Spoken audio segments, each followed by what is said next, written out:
Пері мен пенде. Журналистің жүрмейтін жері бар ма? Бірде жолым түсіп, Қызылорда облысының Қазалы ауданына бара қалдым. Сондағы Нұрсұлтан есімді тарихшы танысымнан адам сенгісіз бір қызық әңгіме естідім. Майын тамызып айтып бергенде аузымды ашып көзімді жұма беріппін. Бұны қайдан естідің дедім, таңданысымды жасыра алмай. Осындағы Бекен ақсақалдан деді ол, ағынан жарыла. Сол кісінің өзіне жолығуға бола ма деймін, қызығушылым одан сайын артып. Неге болмасын? Аузын ашса жүрегі көрінетін көркем мінезді жан деді Нұрсұлтан құрдасым. Бізге құда болып келеді. Мен жіберді десең болды, жылы қабылдайды. Өзі де қонақ, жатырқайтын адам емес. Содан тағат таба алмай, сол күні-ақ түс ауа Бекен қарттың үйіне арнайы ат сабылтып іздеп бардым. Қаланың шет жағындағы 2 қабатты еңселі қызыл үйде тұрады екен. Есікті ақсақалдың өзі ашты. Жасы 80-нен асып кетсе де, әлі тың, бақуатты көрінді. Жүріс-тұрысы да ширақ, сөзі де түзу. Емен жарқын амандасты. Алдымен тарихшы танысымның сәлемін жеткізіп, содан кейін өзімді таныстырып, келген шаруамды айтып едім, сәл жымиды да, бұл өзі ұзақ әңгіме. Мен алдымен намаз оқып алайын. Сен мында отыра тұр деді. Қонақ бөлмеге бастап кіріп, өзі аялдамастан бүйірдегі екінші бір бөлмеге өте берді. Келінжан, шай дайында. Мына бала сонау Астанадан келіпті. Жазушы екен деді, даусын сәл көтеріп. Ауызғы бөлмеден Жақсы ата деген әйелдің сыңғырлай шыққан даусы естілді. Мен жасыл барқыттан тысталған диванға қонжия кеттім де, жан-жағыма бағдарлай көз тастадым. Қақ төрде қызыл қоңыр гарнитур тұр. Ішкі жағына әртүрлі шыны ыдыстар қойылған. Сол жақ қабырғаны сан түсті бояумен түрленген түкті кілем тұтастай жауып тұр. Ал оң жақта рамаға салынған ескі фотосуреттер ілінген. Ортада үлкен үстел. Бір кезде басына ақ орамал жартқан орта жастардағы қараторы келіншек кірді. Сыпайы амандасты да дастархан жайып шай жасай бастады. Көп ұзамай ақсақал да келді. Әйел буы бұрқыраған шәйнекті алдымызға қойды да шығып кетті. Шайды ақсақалдың өзі құйды. Алдымен қай жақтан қай рудан екенімді сұрады. Мен ештеңе жасырғам жоқ. Содан соң барып негізгі әңгімеге көшті. Иә, дұрыс айтасың балам. Оның адам сенгісіз әңгіме екені рас. Бірақ мен өтірік айтатын адам емеспін. Кәрі қойдың жасындай өмірім қалғанда жалған сөйлеп пұшпаққа шыға қоймаспын деді. Салмақтай сөз саптап. Жоқ ата, о не дегеніңіз? Мен сізге толық сенемін дедім. Сөзімді нығырлай түсіп. Айта беріңіз. Ендеше тыңдап алам. Бекен ақсақал әңгімесі бастады. Қайта-қайта шоқша сақалын тарамдап қояды. 60-қа таяп қалған кезім. Ол кезде бәйбішемнің көзі тірі. Ұлды ұяға, қызды қияға қондырып, мойнымыздан ауыр жүк түскендей алаңсыз ғұмыр кешіп жатқан күндердің бірінде аяқ астынан кенже келінімнің денсаулығы сыр беріп, сырқаттанып қалмасы бар ма? Алғашқында онша мән бере қойған жоқпыз. Бірте-бірте мінез құлқы өзгеріп, күйде ұстамасы ұстап қалатын болды. Сөйтсек, құс аурумен ауырады екен ғой байқұс бала. Құс қайтқанда немесе қайтып келгенде дерті тіпті қозып кетеді екен. Жалпақ тілмен айтқанда көтеріліп ауырады. Содан қаратпаған дәрігеріміз, апармаған ауруханамыз қалмады. Бірақ ем қона қоймады. Сөйтіп жегеніміз желім, ішкеніміз ірің боп жанымыз жадып, жүдеп жүргенде әлдебіреулерден Қазалыда үлкен бір бақсы бар. Зікір салып, құс ауруын емдейді дегенде естідім. Кеңес дәуірінің дүрілдеп тұрған кезі. Онша сене қоймасам да кейін бармағымызды тістеп қалып жүрмейік деген оймен бағымызды тағы бір мәрте сынап көргім келді. Ол кезде біз көрші ауданда тұратынбыз. Содан бір құдайға сыйынып, ұлымыз екеуміз келін баланы ескі жигулиімізге отырғызып алып, Қазалыға жол тарттық. Сұрай-сұрай Меккеге де барарсың демей ме? Оған қарағанда мына тұрған жер емес пе? Бақсыны тез таптық. Жеркепе сияқты кішкентай тоқал тамда тұрады екен. Сыртынан шелек, шылапшын сияқты темір терсекпен жамап жасқап, бастан аяқ қаптап тастаған. Есігінің алдында ит, мысық, тауық, қаз сияқты үй жануарлары қаптап жүр. Бақсының аты Паудин екен. Қазақ па өзі деймін есіміне қарап. Нағыз қазақ. Қазақ болғанда да міне мынау қазақ деп ұялмай көрсететін түр тұлғасы келісті адам екен. Сол кездері 80-ге келсе де, қолда аяққа тұрмай лыпып тұр. Көзі сондай өткір, жүзіне тура қарай алмайсың. Құдай бойына ерекше күш қуат берген жан екені бірден аңғарылады. Баппен сөйлеп, бәрін ынты-шынтысымен түсіндіреді. Кемпірі неміс, қазақша судай ағып тұр. Басқа ұлттың өкілі болса да, жүзі жылы, иманы бетіне үйіріліп тұрған мейірімді жан екен. Айтары жоқ, бір-біріне бап қосылған. Келген жағдайымызды айтып едім, екеуі де елпек қағып, құрақ ұшты. Адамды жылы сөздермен ақ емдеп жіберетіндей. Бақсы тек қана жасыл түсті қазақы киімдер киеді екен. Басында жасыл пүлішпен тысталған үкілі құндыз бөрік, үстіне жасыл бешпент, иығына іліп алып жүретін құндыз жағалы ұзын шапаны мен іш жағынан киген, жейдесінің өзі жасыл матадан тігілген, бұтында жарғақ шалбар, аяғында кебісті мәсі. Қолында жыланның қабығына ұқсас сұрғылт затпен қапталған ұзын аса таяғы бар екен. Ауруларды сомен түртпектеп емдейді екен. Келінімді көріп, түшкіріп пысқырып отпен аластап, сумен ұшықтады. 7 түрлі шөпті суға қайнатып, оған сүт қосып, соны ішкізді. Сонымен не керек? Бір апта оқып, барын сала ем-домын жасады. 7-ші күні мені жеке шақырып алып, еш уайымдама. Келіннің толық жазылады, бірақ енді аздаған демалыс керек. 3 айдан кейін тағы да бір рет әкелерсің. Ал қазір бара беріңдер. Сәл кідіріп барып, салақсып жүрме. Ем толық аяқталған жоқ. Егер қайтып әкелмесең, ауруы қайтадан қозып кетуі мүмкін. Онда обалы сенің мойныңда деді, қатаң ескертіп. Осыдан кейін жан қалама. Бақсыға ризашылығымды білдіріп, айтқан уақытында қайтып әкелетінімді айтып, уәде беріп аттандым. Қуанышымыз қойнымызға симаса да, әбден шайлыққан көңілде, күдікте жоқ емес еді. Үйге қайтып келген соң ойланам, бақсының жүзі таныс, бір жерден көрген сияқтымын. Қайдан көрдім? Олай ойланам, бұлай ойланам, әбден басым қатты. Содан бір кезде есіме түсті-ау. 1941 жылы Ұлы Отан соғысы басталғанын өзінде жақсы білерсің. Ауылдағы жас жігіттерді кезекпен майданға шақырта бастады. Сол жылы қыршындарынан қиылған талай боздақтың сүйегі елге қайтып оралып жатты.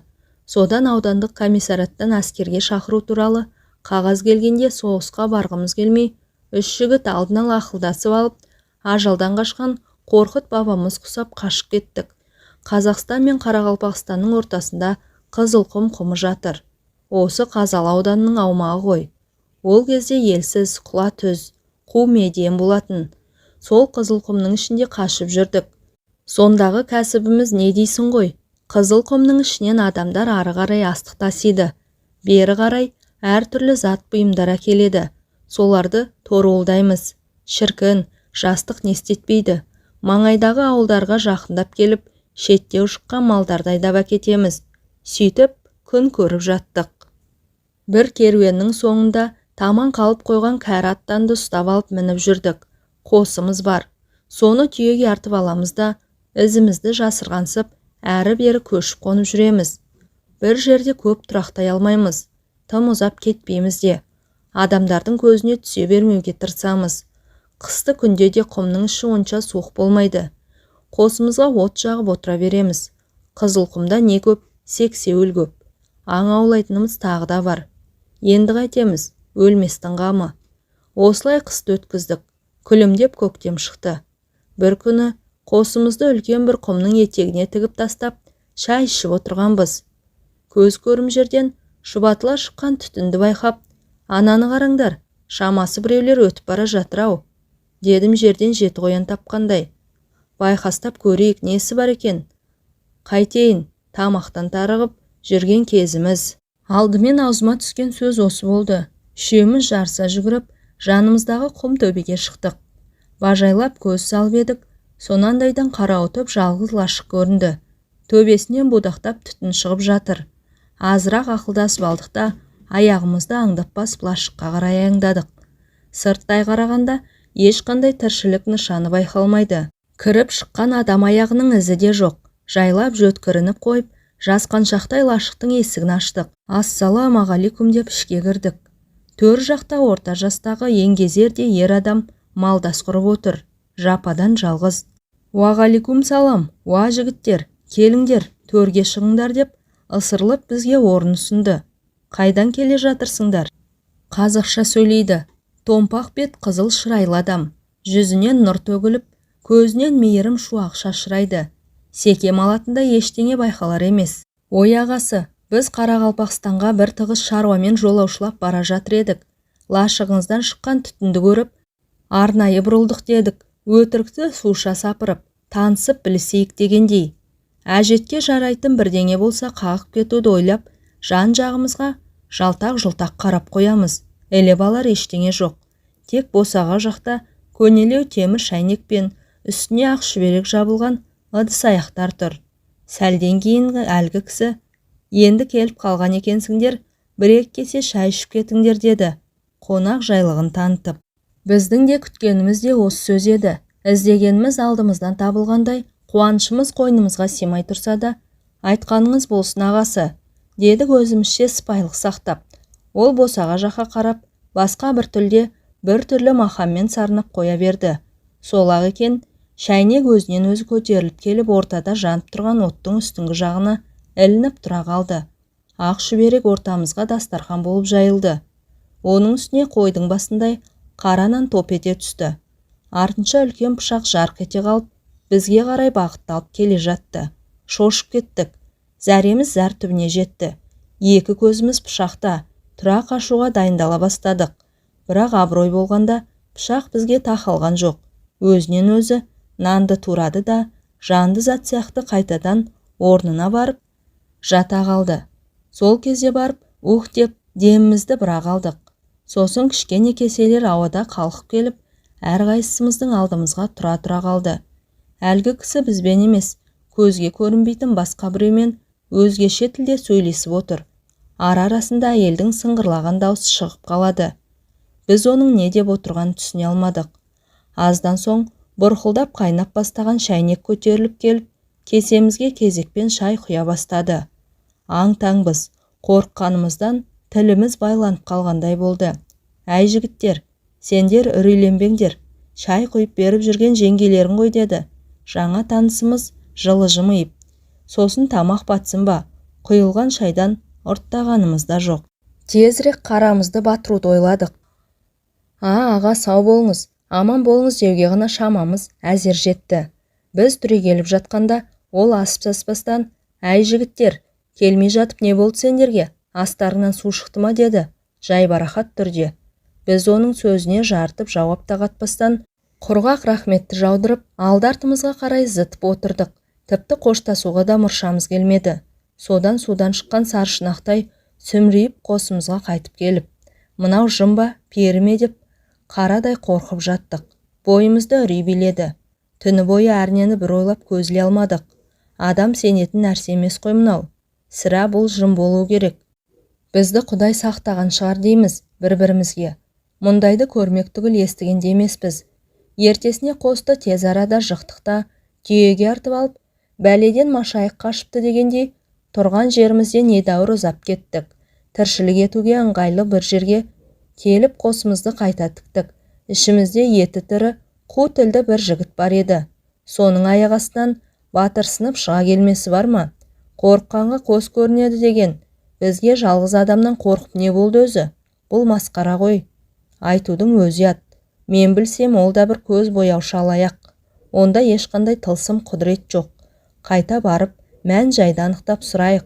Айтса айтар, айтпаса тонымызды шешіп алмас. Несіне қорқамыз деді. Бойына бір ерекше желіп біткендей желпініп.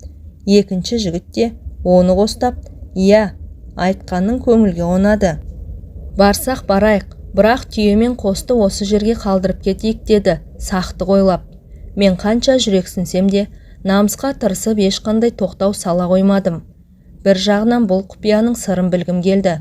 Сонымен бәріміз бір ортақ шешімге келіп, қайтадан кері ізге түстік. Қанша жерден жігерімізді жани түссек те, бойымызда қорқыныш басым. Әжептәуір алыстап кетіппіз. Түтін көрінер емес. «Әй, ол осы уақытқа дейін айғарап отыр деймісің? Кетіп қалған шығар. Тым құрымаса орнын көріп кетейік» деп жүгіре басып келеміз. Жал-жал болып жататын құм төбелер болады. Сондай бір құм төбеге шыққанда, төменде тұрған өзімізге таныс лашықты көріп, көңіліміз көтеріліп қалды. Маңайда тірі жан жоқ, от жақпай отырған шығар, не де болса бара көрейік деген ойға бекіндік. Әлгі батырсынып келе жатқан жігіт, «Әй, ол да адам баласы ғой, бекер қорқасыңдар, қорықпаңдар. Мен өзім одан бәрін сұраймын. Сендер тек қасында қара көбетіп тұрсаңдар болды» деп аяғын нығыздай басады. Екеуміз артында салпаңдап келеміз. Содан зулап отырып жетіп бардық. Алдыңғы жақта қасқайып келе жатқан батырымыз лашыққа тақап барды да сәл кідіріп жөткірінді. Ешқандай дыбыс шықпаған соң, «Ассалаумағалейкум» деп есіктен басын сұға берген сол еді, атылған пуржинадай қайтадан кері серпілді. Арт жағында Әліптің артын бағып тұрған екеумізді қаға-маға анандай жерге барып, шалқасынан гүрс етіп құлады. Қапелімде не болғанын түсіне алмай қалдық. Сабазыңның көзі алақтап кеткен. Не болды дегенімше болған жоқ. Тіл қатуға да шамасы келмей, атып тұрып тұра қашты. Біз де жүгіре жөнелдік. Қос өкпемізді қолымызға алып, алды-артымызға қарамай зытып келеміз. Сізге өтірік, маған шын, әлгі батырдың шашы тікірейіп тұрып кеткен. «Әй, тоқтайсайшы» деп айқайлап келемін. Құлақ асар түрі жоқ. Мұнша жүйрік болар ма жеткізер емес. Тек анда-санда арт жағына жалтақ-жалтақ қарап, «Әй, жүгірсеңдерші, жүгіріңдер» деп безек қағады. Зәресі ұшып кеткен, түрінен адам шошырлық. Содан қосымызға жақындаған кезде бірақ тоқтады. Алқынып тұрмыз. Тер басып кеткен. Ай, бір 7-8 шақырым тоқтамастан жүгірдік-ау деймін. «Не болды?» дейміз ентелей түсіп. «Ойбай, сендер сұрамаңдар, мен айтпаймын. Құдай сақтасын деп береді». «Әй, не болды айтсайшы» дейміз. Екі жақтап, ол арт жаққа жалтақтап қарап қойып, «Жоқ, тезірек қосқа жетіп алайықшы» дегеннен басқа ештеңе айтпайды. Оның аппақ қудай қуарған жүзіне қарап, одан сайын құтымыз қашты. Содан не керек? Ақыры алқынып, қосымызға да жеттік-ау. «Қосты жығыңдар, қашу керек, кету керек бұл маңнан» дей береді безілдеп. «Ей, енді айтсаңшы не болды» дейміз. Қосан жарласып, «Ой, сұмдық-ай». Есікті аша беріп, әнеугінгі кісінің ортада жүрісінен отырғанын көріп қалдым. Оны бастарына ақ сәлде ораған 5-6 шал қоршап алыпты. Есік жақта отырған қаба сақалдысы маған жалт қарады. Шіркіннің жанарыны өткірін-ай, жасындай, жарқ етіп тоғырғандай денемді дір еткізді. Содан көзден ұшқан ұшқынмен бірге бір алапат күш кеуденнен қатты соғып, қалпақтай ұшырды ғой. Құдай сақтасын, бұл жерден аулақ кетейік. Мен бірдеңе білсем, бұлар адам емес, жын шайтандар. Ана лашық солардың ұясы болса керек деді, дір-дір етіп. Содан Байекеңе де жан керек. Қосымызды түйемізге артып алып тайып тұрдық. Қызылқұмның ішкері жағына соғына кіріп, із жасырғандай болдық. Бірақ жаңағы оқиға күндіз есімізден, түнде түсімізден кетпейді. Қорыққанға көз көрінеді деген, кез келген нәрседен шошынып зәреміз ұшып құртымыз қашады. Бойымызды үрей билеп алды. Жатсақ та, тұрсақ та, сыртымыздан біреулер торуылдап жүргендей болып, күндіз күлкі, түнде ұйқыдан айырылдық. Тіпті желдің уілі мен шегірткенің шырылынан да шошынатын әдет таптық. Сөйтіп Қызылқұмның ішіндегі өміріміз тозаққа айнала бастады. Содан бір күні үшеуміз отырып ақылдастық. Бүйтіп жүре берсек, бәрібір бір күні болмаса бір күні жүрегіміз жарылып, жанымыз жаһанамға кетер. Қашып пысып жүріп, айдалада арам қатқанша, қан майданда ерлік жасап, абыроймен өлейік деп шештік те, сүмірейіп-сүмпейіп ауылға қайтып келдік. Соғыс әлі жүріп жатқан кез. Әке шешеміз болмаса, елде бізді кім емреніп күтіп отыр дейсіз? Әскери адамдар өте суық қарсы алып, соғыстан қаштыңдар деп айып батальонына айдап жіберді. Айнымас дос болуға серттескен қасымдағы 2 серігім сол айып батальонында жазаларын өтеп жүріп, о дүниеге аттанды. Ақсақалдың даусы дірілдеп, кіреукеленген жанарына жас іркілді. Қалтасынан умаждалған қол орамалын алып, көзін сүртті де, ауыр күрсініп, сөзін қайта жалғады. Ал соғыс біткен соң, маған кешірім жасалды. Сөйтіп туған ауылыма аман есен қайтып оралдым. Елге келгеннен кейін көп ұзамай үйленіп, шаңырақ көтердім. Бала шағалы болдым. Уақыт зымырап өте берді. Шынымен де адамның ғұмыры қамшының сабындай ғана екен ғой. Содан балаларымның бәрі үйлі баранды болды. Өмір ғой, өмірде не болмайды дейсіз. Кенже келімнің сырқатына байланысты Паудин бақсыға барғанымды жоғарыда айттым ғой. Жүзі таныс, бір жерден көрген сияқтымын. Содан ұзақ ойланып, ақыры есіме түсті ғой. Сол баяғы Жапандағы жалғыз лашықтың ішінде отырған кісіге қатты ұқсайды. Кескін келбеті, түр тұлғасы, тіпті даусымен сөйлеу мәнеріне шейін осыдан 40 жыл бұрын көрген жұмбақ адамды көз алдыма айнытпай әкеледі. Алғаш кезіккенде оның жасы 40-тарда болатын, ал мен келінімді емдетуге апарған кезде 80-ді алқындап қалған шал еді. Сырлы аяқтың сыры кетсе де, сыны кетпейді демекші, кәрілік жеткенмен жеңе алмаған.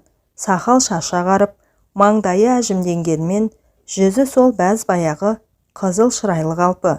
Содан үйімде тыныш жата алмадым. Қызылқұмдағы лашықта көрген кісі осы болуы керек деген ой қайта-қайта мазалай берді. Жазған құлда жазық жоқ. Содан 3 ай уақыт өткен соң келінімді алып тағы да бардым. 1 апта ем-домын жасады. Обалы не керек? Барып салып бәйек болып. Кетер күні бақсыға жеке барып, алдымен келінімнің жағдайын ашық айтуын өтіндім. Келіннің ауруынан құлан таза айығады. Бірақ енді намазға жығылсын, таза жүрсін деді, байыппен тіл қатып. Сонда қайтып ауырмайды. Ақсақал, сізден тағы бірдеңе сұрайын деп едім. Қалай қарайсыз дедім, жорта сөйлеп. Ол кезде менің жасым 60-қа таяп қалған. Иә, айта бер, құлағым сенде деді, жылы жымиып.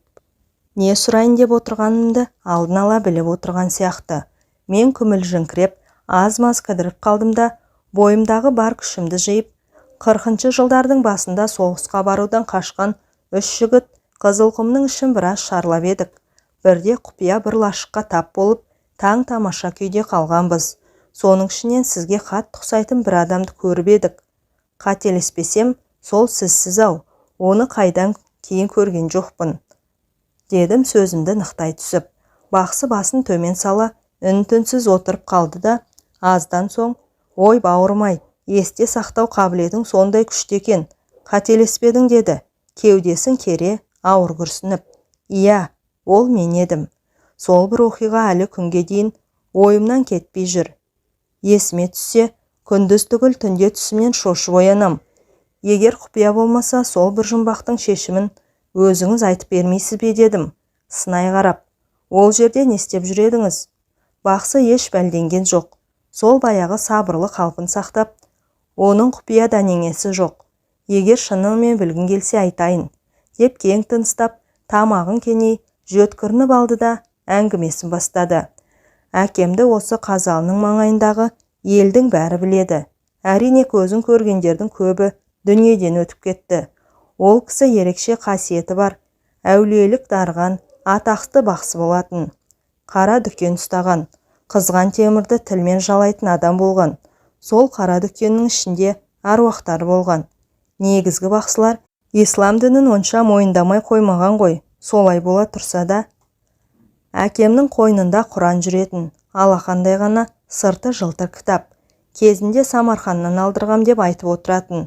Бұл Құран қамқоршым, қорғаншым деп ешқашан жаныңнан тастамаймын. Тек дүниеден өтерінің алдында ғана мені шақырып алып, балам, елде көптеген өзгерістер болып жатыр. Тілімді алсаң менің жолымды қумай-ақ қой. Бағың байланады. Кеңес өкіметі бақсы балгерлікті қолдай қоймайды. Бірақ есіңде болсын, мен о дүниеге аттанғаннан кейін менің жанымда жүрген жын-перілердің барлығы сені жағалайды. Саған көшеді, саған келеді. Сені перілер өздерінің әлеміне көтеріп алып кетуі мүмкін. Сондықтан мына Құран кітапты жаныңнан тастама.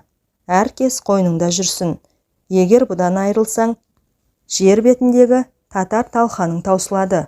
Осыны жадыңнан шығарма деп, Құран кітабын қолыма ұстатып кетті. Мен мәселенің мәнісін толық түсіне қоймасам да, әйтеуір оны жоғалтып алсам, бір жамандықтың боларын сезіп, жарайды әке, айтқаныңызды бұлжытпай орындаймын деп, қойныма сүңгітіп жібердім. Содан кейін көп ұзамай, әкем о дүниеге аттанды. Көз жасымызды көл қыла жүріп, ақтық сапарға арулап шығарып салдық. әке аманатына адал болуға тырысып, қасиетті Құран кітапты төс қалтамнан тастамайтын болдым. Күндіз де түнде де жаныңда болсын, ешқашан алшақ қойып ұйықтаушы болма деген өсиет сөзін ешқашан есімнен шығарған емеспін. Содан 3-4 жыл бойы оны бойтұмардай бойымда сақтап бір сәтке ұмыт қалдырған жоқпын.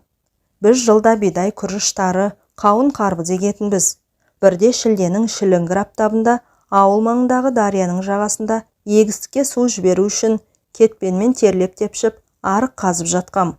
20-ға жаңа шыққан кезім.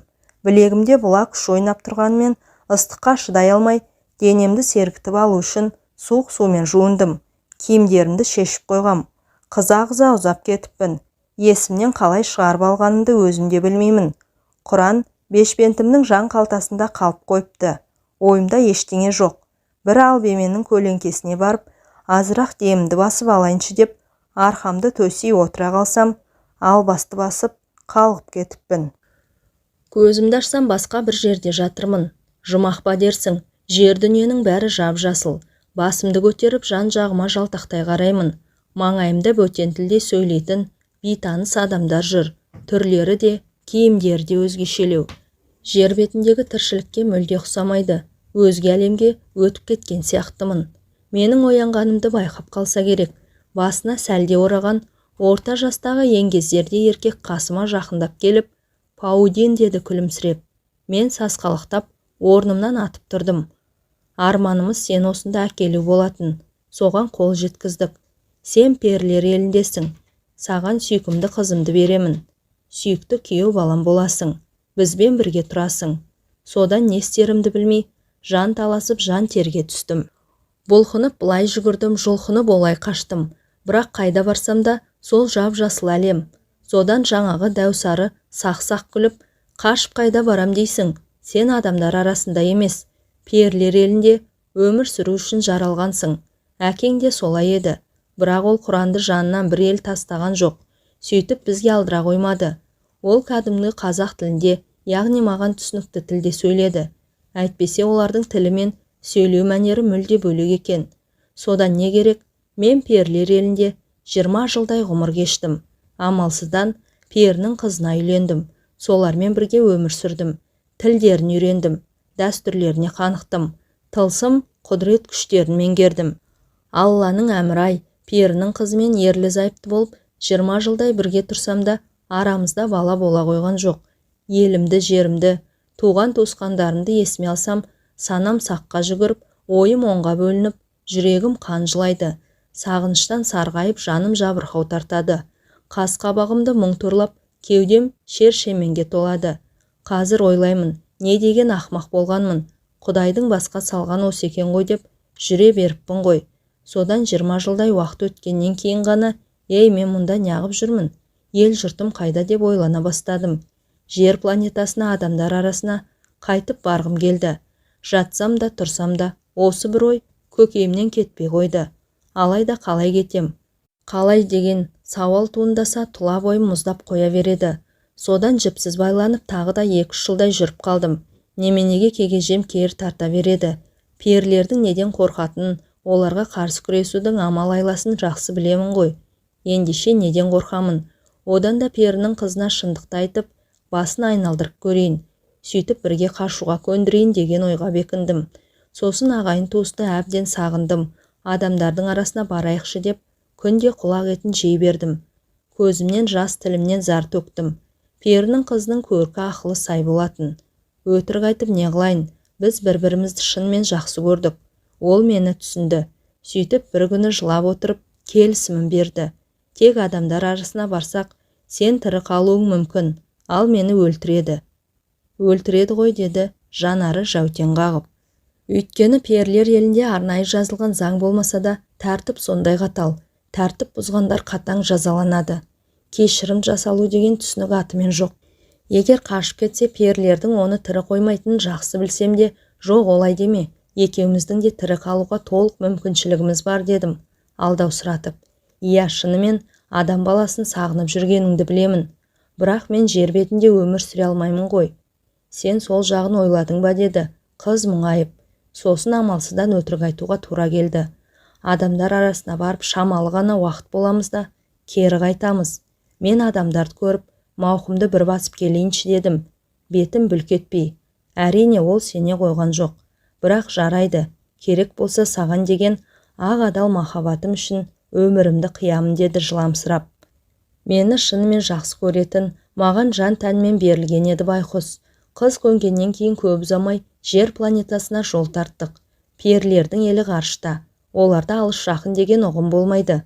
Баратын жерлері қанша қашық болса да, зыр етіп жылдам ұшып бара салады. Келіншегімнің көмегімен оны мен де жап-жақсы меңгеріп алғам. Содан ұшып жерге түскен күннің ертеңінде сендер тап болдыңдар. 20 жылдан кейін қайта көрген алғашқы адамдар едіңдер. Қасымда зайыбым болды. Бірақ оған көрінуге болмайды. Сондағы дастархан жайып шай құйып беріп жүрген сол байқұс болатын. Сендерді, яғни адамзат баласын сондай бір сағынышпен көрдім. Сол үшін ғой дастархан жайдырып жүргенім. Егер екінші мәрте көрген болсам, ондай ыстық ықылас білдірмес едім. Өйткені бізге құпияны ашуға болмайды. Содан 3-4 күн өткеннен кейін 20 жыл жұбымыз жазылмаған жұбайым елге қайтайық деп қыңқылдай бастады. Ол менен айрылғысы келмеді, ал мен оған көне қойған жоқпын. Мен жер бетінде қалам. Кетсең өзің кете бер. Жоңды бөгемеймін деп қасарысып тұрып алдым. Менің өз еркімен қайтып бармайтыныма көзі жеткен перінің қызы, олай болса жарайды. Не көрсем де сенімен бірге көрейін. Сен тастап ешқайда кетпеймін деді, қинала. Мен де оған әбден бауыр басып қалған едім. Шыны керек, қимадым. Кеткенін қаламадым. 4-5 күннен кейін ізімізден қуып қуғыншылар да жетті. Бізді оп-оңай тауып алды. Қыздың әкесі мен ағалары келді. Олардың дәстүрі бойынша алғашқы келісте маған еш нәрсе істей алмайды. Алдымен қыздарын өлтіріп алып кетеді. Сосын екінші рет қайыра келген кезде мені де қатаң жазалайды. Олардың алғашқы келген кездерінде сендер тағы келдіңдер ғой. Мен сол сәтте ортада әрқайсысына бір басым дейіп, кешірім сұрап, жалынып жалбарынып отырғанмын. Сол жолы қызды менің көзімше қинап өлтіріп, мәйітін елдеріне алып кетті. 1 аптаның ішінде айналып келіп менің де жанымды жаһанамға жіберулер керек еді. Мен содан құстай ұшып Қазалыға келдім де, осы өзің көріп отырған үйді тез арада тұрғызып алдым. Олардың темірден өте алмайтынын жақсы білемін. Сосын олар мұсылман перілер харам нәрселерге жоламайды. Менің ит пен мысық сияқты үй жануарларын көп ұстайтыным сол. Ал мына темір үйден шықсам, менің көзімді құртатыны айдан анық. Олар төңіректеп жүрсе, мен бірден сезіп қоямын. Келмеген болса да анық білемін. Ондай кезде далаға шығып, еш алаңсыз күнделікті тірлігімді жасай беремін. Десе де көп осы темір үйден ұзап шықпауға тырысамын. Бұл үй менің жай ғана баспанам емес. Жау өте алмайтын қамалым, қорғаным. Содан көп ұзамай немістің қызына үйлендім. Мұсылман емес, кәпір ғой, христиан дінін ұстанады. Ал енді бұл маған екінші қорғаныш болды. Үшінші қорғанысым ит күшіктерім мен мысық мәулендерім. Менде бір емес, 3 қорғаныс бар. Сондықтан онша қорқа да қоймаймын. Олар келгенмен бәрібір мені ала алмайды. Тіпті енді менің керек болмай қалуым да бек мүмкін. Қартайдық қой. Міне менің басынан өткізген жағдаятым, көрген білгенім осы деп әңгімесін аяқтаған еді Паудин бақсы. Ұзақ жылдар бойы көңілімді күптеткен сол бір құпия кездесудің сыры ашылып, түйіні тарқатылған соң, әрі келінімнің сырқатынан жазылатынын естіп білгеннен кейін, бақсыға алғысымды айтып, аздаған ақысын беріп, үйге үлкен қуанышпен оралдық. Содан кейін бақсыны көрген жоқпын. Тек жаны жәннатта болғыр, кейіннен дүние салғанын естідім, деді Бекен ақсақалда ауыр күрсініп қойып. Сол келініңіз қайда қазір дедім. Не нәрсені болсын толығырақ білуге құмартып. Тұратын әдетіммен. Бағанағы шай жасап жүрген сол келінім ғой деді ақсақал, күлімсіреп. Иә, көмегінде қандай сауалдың тұрғанын біліп тұрмын. Содан кейін келінім шынымен ауруынан құлан таза айықты. Құдайдың бұнысына да шүкір. Ең тәуір келінім де осы. Жаққаннан кейін қолында тұрып жатырмын, өзімді сыйлайды. Аталап құрақ ұшып тұрады. Бізге одан артық не керек қарағым, дейді жайдарлана. Жамандықты да, жақсылықты да көрдім. Аш та болдым, тоқ та болдым. Біреуден ілгері, біреуден кейін дегендей, қатарлы өмір сүрдім. Тағдырыма ризамын. Өмірге еш өкпем жоқ. Енді Құдайдан бір-ақ тілегім бар. Балалардың еш жамандығын көрсетпей, солардың алдында алса арманым жоқ. Мен Бекен ақсақалға ағынан жарыла әңгіме айтқан үшін рахметімді жаудырып сыртқа шықтым. Күн қызарып, ұясына батып барады.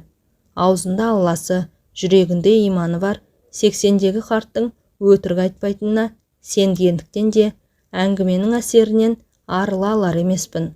Осыдан кейін перілер мені де көтеріп әкететіндей көрініп, бойымды бір түрлі қорқыныш сезімі биледі. Қою қараңғылық түспей, тезірек қонақ үйге жетіп алуға асығып, аяғымды жылдамдата басып келемін. Кенет ту сыртымнан көбірлеген дыбыстар естілгендей болды. Дауыс тіпті құлағымның дәл түбінен шығатын сияқты. Сасқанымнан арт жағыма қарауға батылым бармай, алға қарай тұра жүгірдім. Зымырап келе жатқаным аяғым бірдеңеге шалынып кеткендей болды да, екпіндеп келіп, етбетімнен құладым. Ар жағы есімде жоқ. Көзімді ашсам, міне, қызық жап-жасыл бақтың ішінде жатырмын. Әңгіменің соңы. Әңгіме авторы Думан Рамазан.